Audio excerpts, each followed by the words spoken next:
Ya, Sing Assalamualaikum warahmatullahi wabarakatuh. Perkenalkan kami dari kelompok 7 kelas analisis informasi geospasial C, di mana pada tugas besar kali ini kami membawa topik analisis pembuatan rute evakuasi banjir dengan studi area kota Surabaya. Dengan anggota kami yaitu yang pertama ada Devi, ada Nabil, ada saya sendiri, Ferdian Zaki, dan kemudian ada Selvi Putri.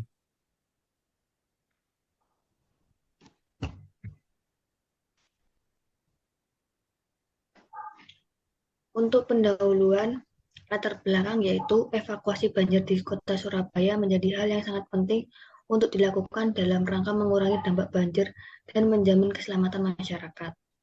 Kota Surabaya memiliki keterbatasan sumber daya seperti kendaraan dan fasilitas evakuasi yang memadai. Tujuannya yaitu satu untuk mengetahui zona kerentanan bahaya bencana banjir pada Kota Surabaya. Yang kedua, mengetahui rute evakuasi bencana banjir pada Kota Surabaya. Manfaatnya yaitu satu untuk mahasiswa mampu menganalisis zona kerentanan bahaya bencana banjir pada Kota Surabaya. Yang kedua yaitu mahasiswa mampu menganalisis jalur evakuasi bencana banjir pada Kota Surabaya.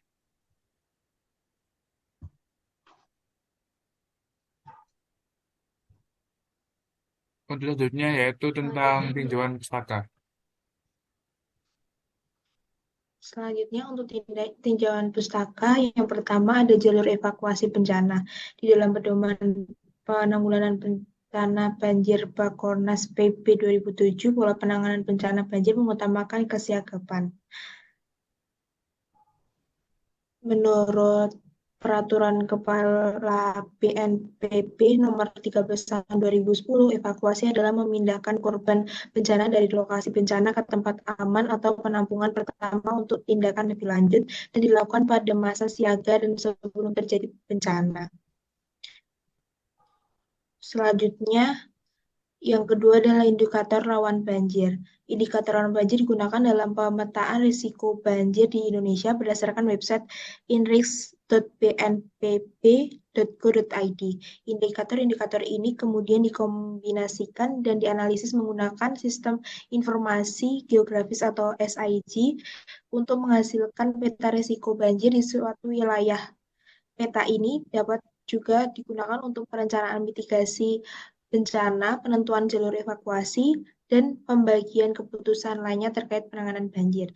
Dan yang ketiga, Make Closer Facilities Layer, yaitu merupakan bagian penting dari analisis spesial, jaringan spesial atau analisis lokasi terdekat berfokus pada penentuan lokasi terdekat dari titik awal tertentu, baik dari segi jarak maupun waktu tempuh. Selanjutnya, hillside. Hillside merupakan gambar permukaan tanah dengan bayangan dan pencahayaan. Hillside dibuat dengan menghitung pencahayaan permukaan berdasarkan sudut elevasi dan azimut matahari. Dan yang terakhir ada slope. Slope dihitung dengan data ketinggian yang diperoleh dari model elevasi digital atau DEM. Dan hasil perhitungan ini dapat divisualisasikan dalam peta kemiringan yang menunjukkan distribusi kemiringan di seluruh wilayah penelitian.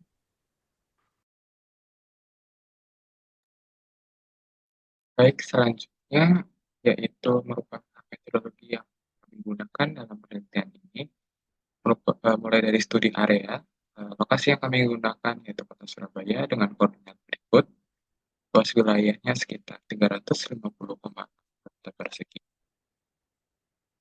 Kemudian alat dan bahan yang kami gunakan, pertama untuk alat yaitu laptop, kemudian perangkat lunaknya yaitu ArcGIS, setelah itu merupakan Google Docs yang digunakan untuk mengisi laporan. Kemudian data yang kami gunakan mulai dari Demnas dari Kota Surabaya, SAP dari Kota Surabaya, dan juga data dari Inaris yang kami ambil yaitu dari data risiko banjir di Surabaya. Oke, untuk bagian selanjutnya yaitu tentang metodologi tepatnya di diagram alir. Jadi di langkah pertama kami melakukan studi literatur yang dimana dari studi literatur ini akan menghasilkan tinjauan-tinjauan pustaka yang menjadi dasar teori kami dalam melakukan praktikum. Setelah itu, setelah dilakukan studi literatur, kita lebih paham kan. Setelah itu, kita mulai melakukan pengambilan data, di mana kita menggunakan 3 data utama. Yang pertama itu data Demnas Kota Surabaya, yang kedua yaitu data SHP Kota Surabaya, dan yang ketiga data resiko banjir Kota Surabaya. Di mana data resiko banjir Kota Surabaya ini kita menggunakan data visualisasi dari Inarix yang nanti akan dijelaskan selanjutnya. Kemudian dari data Demnas Kota Surabaya serta SHP Kota Surabaya, kita mengolahnya untuk melakukan analisis, yaitu analisis slope dan analisis hillside. Di mana seperti yang kita tahu, ketinggian salah satu parameter suatu daerah itu rawan banjir atau tidak. Oleh karena itu, kita perlu melakukan analisis slope dan analisis hillside. Kemudian dari data resiko banjir Kota Surabaya dan SHP Kota Surabaya, kita melakukan reklasifikasi terlebih dahulu, kemudian kita mendapatkan visualisasi dari peta risiko banjir Kota Surabaya, di mana nanti akan dibagi di zona-zona yang akan diterangkan selanjutnya. Kemudian kita juga melakukan network analysis, di mana pada network analysis ini kita menggunakan closest facilities, yang nanti closest facilities ini intinya kita membuat jalur tercepat dari titik origin kita menuju titik destinasi dari tempat evakuasi banjir. Setelah itu kita melakukan analisis hasil, menyusun laporan, dan selesai. Dan berikut ini untuk hasilnya yang pertama. Jadi kita ada 2 output. Yang pertama yaitu peta rute evakuasi banjir Kota Surabaya yang menjadi output utama kita, di mana pada legenda terlihat bahwa garis merah itu menunjukkan rutenya atau hasil dari network analisisnya, yang di mana kita menggunakan closest facilities yang tanda plus ini titik kumpul, kemudian yang tanda hospital ini merupakan sebuah vaskes, di mana pada intinya konsepnya ini di setiap kecamatan di setiap kecamatan yang ada di Kota Surabaya terdapat satu titik kumpul, di mana titik kumpul ini kita letakkan di tempat-tempat yang terbuka. Setelah itu dari beberapa titik kumpul itu kita lakukan network analisis ke titik vaskes terdekat, di mana pada case ini kita menggunakan hanya beberapa sampel vaskes, jadi nggak semua vaskes yang kita pakai, di mana menghasilkan rute seperti ini. Dan berikut ini merupakan peta risiko banjir Kota Surabaya, di mana terlihat didominasi oleh wilayah utara, selatan, dan timur ya. Di mana yang hijau menandakan kerentanan terhadap banjir rendah, dan yang kuning menandakan kerentanan banjir sedang, dan yang merah menandakan kerentanan banjir yang cukup tinggi.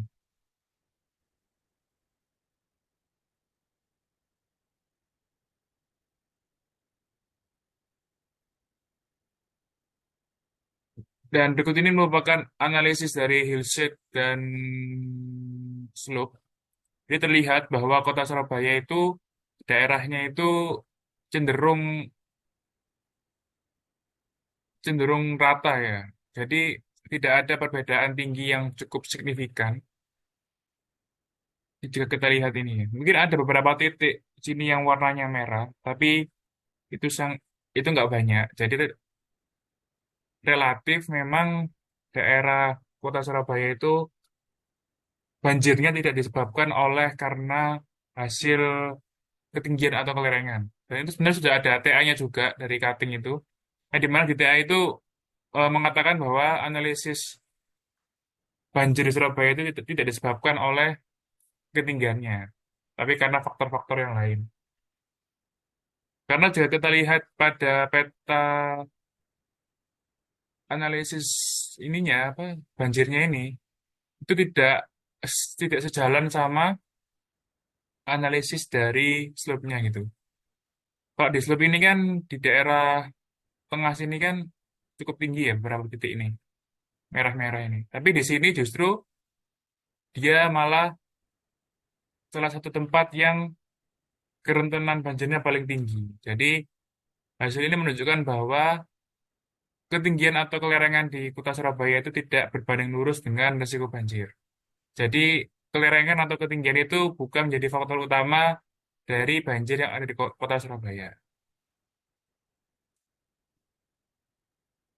Oke, lanjut. Kemudian,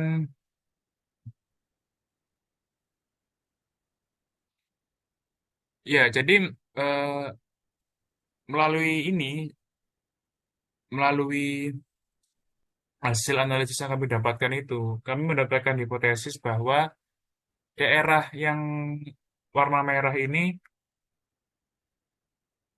terjadi banjir karena memang faktor faktor pemukimannya gitu, seperti drainase, kemudian faktor kemudian hujan atau faktor-faktor lainnya. Intinya bukan karena faktor dari kelerengan, dari slope, ataupun dari ketinggian elevasi kota Surabaya. Lebih ke permasalahan pemukiman lah. Jadi jika kita eh, lihat pada laporan ya.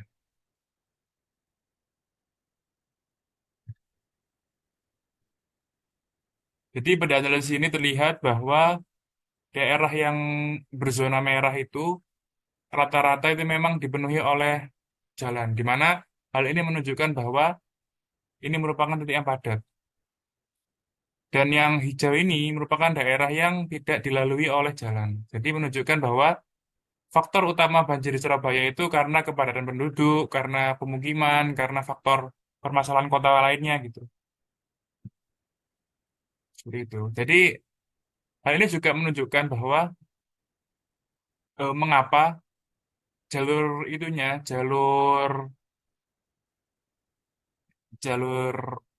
evakuasinya tidak ada yang mengarah ke zona hijau. Ya karena zona hijau ini bukan zona pemukiman. Jadi di sini itu jarang ada pemukiman di sini. Jadi memang daerah yang merah ini merupakan daerah mayoritas masyarakat Surabaya tinggal. Jadi mengapa hospital ini jarang ada yang di zona hijau? Karena pada dasarnya sebenarnya kita melakukan analisis ini itu fungsinya agar kita itu bisa melarikan mereka atau membuat jalur evakuasi ke zona hijau. Tetapi setelah dilakukan analisis menunjukkan bahwa zona hijau itu merupakan zona yang jarang ada pemukiman, jadi tidak bisa dilakukan evakuasi. Jadi di zona hijau ini seharusnya jarang ada vaskes, jarang ada fasum, sehingga tidak bisa dilakukan evakuasi.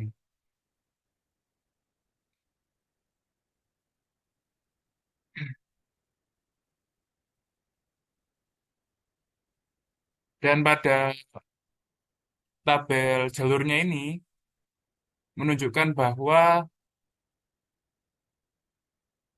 rute terdekatnya itu sekitar 1,33 kilometer dan yang terpanjangnya itu sekitar 8 kilometer, di mana rata-rata jalur evakuasinya itu sekitar 2,19984 kilometer atau kurang lebih 3 kilometer lah.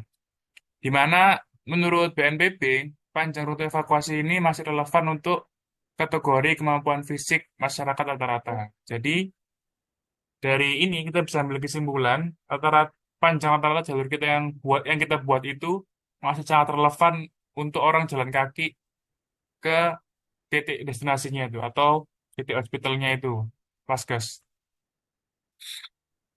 Seperti itu. Jadi memang konsep kami itu di mana ketika ada banjir, pertama kali itu masyarakat bisa ke titik kumpul terlebih dahulu. Di titik kumpul ini kan jelas tidak ada resource ya, tidak ada sumber daya alam atau apapun itu kebutuhan. Nah, dari titik kumpul ini, orang-orang itu bisa melarikan lagi ke tempat yang lebih prepare atau tempat yang lebih banyak resource di sana. Seperti Vaskes ya dalam case ini. Atau yang bisa kita tahu, jika pertama kali banjir, orang yang rentan itu nggak bisa tetap stay di titik kumpul. Dia butuh riset yang lebih banyak karena dia butuh pasokan kesehatan atau segala macam itu. Jadi mereka harus segera pindah ke titik yang lebih prepare. Yang dalam case ini kita menggunakan fasilitas kesehatan. Di mana kalau masyarakat rentan itu kita tahu ada lansia, kemudian balita, kemudian disabilitas, seperti itu. Itu eh, membutuhkan treatment khusus lah pada evakuasi. Oleh karena itu, kita di sini menggunakan Vaskes lah, di mana Vaskes ini merupakan fasilitas yang cukup memadai untuk dijadikan sebagai tujuan evakuasi. Untuk selanjutnya yaitu kesimpulan. Untuk kesimpulannya yaitu yang pertama, faktor penyebab utama banjir di Kota Surabaya disebabkan oleh kelerengan atau elevasi, melainkan faktor lain di mana menurut hipotesis kami disebabkan oleh masalah pada drainase di wilayah padat penduduk. Yang kedua yaitu zona dengan kerentanan tinggi terhadap banjir berada di titik pusat pemukiman dan perkotaan Kota Surabaya yang didominasi oleh wilayah Surabaya bagian utara, tengah, dan selatan. Yang ketiga, rute evakuasi yang dihasilkan seluruhnya berada di zona merah atau zona dengan kerentanan terhadap banjir tertinggi karena lokasi fasilitas kesehatan yang menjadi titik destinasi evakuasi berada di zona tersebut.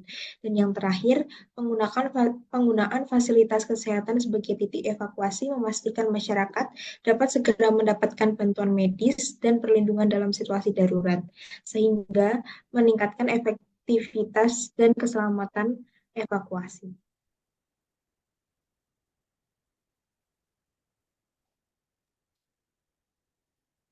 Cukup sekian dari kelompok kami.